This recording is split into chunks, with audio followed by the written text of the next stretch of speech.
नमस्कार साथियों। जो आगामी nursing officer, ANM, pharmacist, paramedical के जितने भी हमारे साथी कैडर के हैं, उसकी मांग को लेकर पिछले कई वर्षों से लगातार हमारे साथी रोशन जी, विमल जी, नवदीप जी, भगवान जी और पूरी टीम मतलब एक सक्रिय रूप से काम कर रही है। भाई अभिषेक जी भी काम कर रहे हैं। अभी बड़ी हास्यप्रद स्थिति बनी हुई है कि राजस्थान के अंदर जिस तरह से अधिकारियों ने भ्रष्टाचार मचा रखा है, जिस तरह से ब्यूरोक्रेट हावी हो रहा है और जिस तरीके से जिसको विभाग के संचालन के लिए उनको जिम्मेदारी दी गई थी, आज वो अपनी बापोती समझ के और राजस्थान के अंदर 6000 संविदा कर्मचारियों ऑफिस तय कर रही हैं। हमारी कल कुछ बहनें हमारे विभाग की मुखिया के पास ज्ञापन देने गई थी। मैं नाम लूंगा तो वो वापस से फाइल खोलने की धमकी देंगी। जब उनसे हमारी बहनें मांग करने के लिए गई थी तो वो इनकी रिकॉर्डिंग बनवा रहे थे कि आप इनकी रिकॉर्डिंग कीजिए और हम इनको भर्ती से वंचित करेंगे। इस तरह की जो अधिकारी तानाशाही कर रहे हैं, जिन कोचिंग माफियाओं के साथ इन्होंने साठगांठ की है, राजस्थान के अंदर ये बीजेपी का राज है, राजस्थान के अंदर ये भगवा राज है। इस तरह की तानाशाही आपकी बर्दाश्त नहीं की जाएगी। आपने राजस्थान के यशस्वी मुख्यमंत्री की छवि खराब करने की कोशिश की है, राजस्थान के माननीय चिकित्सा मंत्री की छवि खराब करने की कोशिश की है।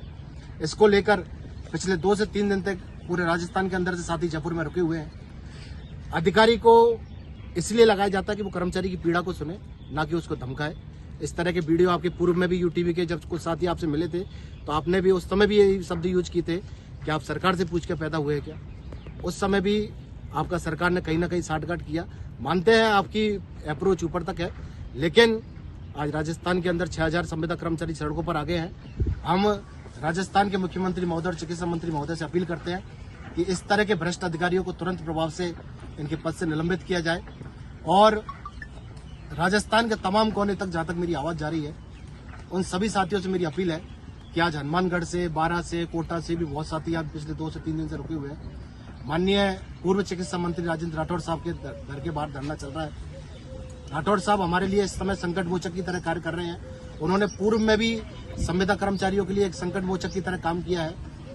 परसों मंगलवार का समय चिकित्सा मंत्री जी से निर्णय किया गया है कि उनसे वार्ता होगी।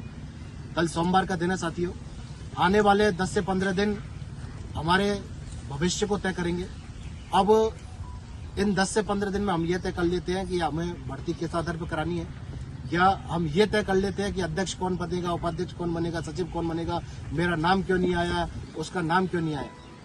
और दूसरी बात, मैं उन समस्त एएनएम बहनों से भी कहना चाहता हूँ कि पिछली बार भी आपका सिलेबस जारी कर दिया गया था। एक बहुत लंबी लड़ाई लड़ने के बाद में आपकी भर्ती मेरिट बोनस हुई थी। ये अंतिम समय है। जितनी भी एएनएम बहनों तक मेरी आवाज पहुंच रही है, वो सोमवार की शाम तक, नहीं तो मंगलवार की सुबह तक माननीय राजेंद्र राठौड़ साहब के बंगले के बाहर पहुंच जाए। मेरी आप सभी से ये अपील है, ये अंतिम समय है। किसी भी साथी के किसी भी तरह के अगर आपस में मनभेद है, उनको खत्म करें। हमें आपस में मनभेद नहीं रखने हैं। मतभेद हो जाता है, उसको हमको खत्म करना है। अब ये लड़ाई एकजुटता की लड़ाई है। जितनी भी राजस्थान के अंदर नियमित यूनियन चलती हैं, उन सबसे भी मेरा हाथ जोड़कर निवेदन है कि आप भी कहीं ना कहीं संविदा की पीड़ा से पीड़ित थे और आज जाके नियमित हुए। आप भी अपने छोटे भाई बहनों का साथ दें। और अंतिम शब्द में आपसे यही कहूंगा सभी साथियों से कि मंगलवार को अगर हमारी मंत्री जी से वार्ता बन जाती है, सहमति बन जाती है तो ठीक है, क्योंकि मंत्री जी से भी सहमति जब बनेगी जब हमारे पास संख्या बल होगा। मैं आपको आश्वस्त करता हूं कि आपको बिल्कुल भी निराशा के साथ घर लौटना नहीं पड़ेगा। जिस जोश और जिस ऊर्जा के साथ आप हुए, उसी ऊर्जा के साथ हम लड़ाई लड़ेंगे, चाहे हमें उसके लिए स्वास्थ्य भवन का घेराव करना पड़े या मुख्यमंत्री आवास की तरफ कूच करना पड़े। साथियों, ये अंतिम और निर्णायक लड़ाई है। आप जब जयपुर की पावन धरा पे पधारें तो एक दिन के लिए नहीं आए, यहाँ पे अपने साथ रहने का, खाने पीने का सबकी व्यवस्था करके आए। प्रदेश की पूरी टीम के साथ आपकी सारी व्यवस्था की जाएंगी।